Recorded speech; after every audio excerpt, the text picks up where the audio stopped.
ಏನಿದು ವಾಟ್ಸಪ್ ಅಲ್ಲಿ gas booking link ಬಂದಿದೆ. ಒಳ್ಳೇದಾಯ್ತಲ್ಲ, ಗ್ಯಾಸ್ ಬೇಕು ಅಂತ ಹೇಳ್ತಾ ಇದೆಯಲ್ಲ, ಲಿಂಕ್ ಬಂದಿದೆ, ಬುಕ್ ಮಾಡಬೇಗ. ಅಯ್ಯೋ ಶೇಷ, ಇದು ಬಿಗ್ಗೆಸ್ಟ್ ಸ್ಕ್ಯಾಮು.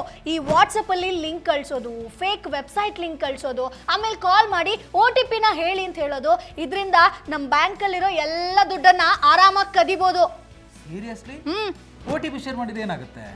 ಈ OTP ಶೇರ್ ಮಾಡೋದು, ಪಿನ್ ಡೀಟೇಲ್ಸ್ ಹೇಳೋದು, ಅದಾದ್ಮೇಲೆ ಅಕೌಂಟ್ ಡೀಟೇಲ್ಸ್ನ ಕೊಟ್ರೆ ಬ್ಯಾಂಕಲ್ಲಿರೋ ಎಲ್ಲ ದುಡ್ಡು ಖಾಲಿ ಆಗುತ್ತೆ. ಅದು ಗೊತ್ತಾ? ಹಾಗಾದ್ರೆ ಸೇಫ್ ಆಗಿರೋದು ಹೇಗೆ? ಅದಕ್ಕೆ ಒಂದಷ್ಟು ಸಿಂಪಲ್ ರೂಲ್ಸ್ ನ ಫಾಲೋ ಮಾಡಬೇಕು. ಮೊದಲನೇದಾಗಿ ಅನ್ನೋನ್ ಲಿಂಕ್ಸ್ ನ ಯಾವತ್ತಿದ್ರೂ ಓಪನ್ ಮಾಡಬಾರ್ದು. APK ಫೈಲ್ಸ್ ಇದೆಯಲ್ಲ ಅದನ್ನ ಡೌನ್ಲೋಡ್ ಮಾಡಲೇಬಾರ್ದು. ಕಾಲ್ಸ್ ಬಂದ್ರೆ KYC ಅಪ್ಡೇಟ್ ಅಂತ ಅದನ್ನ ನಂಬೋಕ್ ಹೋಗ್ಬೇಡ. ಆಮೇಲೆ ಲಾಸ್ಟ್, ಅನ್ನೋನ್ ಲಿಂಕ್ಸ್ ಅಲ್ಲಿ ಪೇಮೆಂಟ್ ಅನ್ನ ಮಾಡಲೇಬಾರ್ದು. ಇಷ್ಟೆಲ್ಲ ಇದೆಯಾ?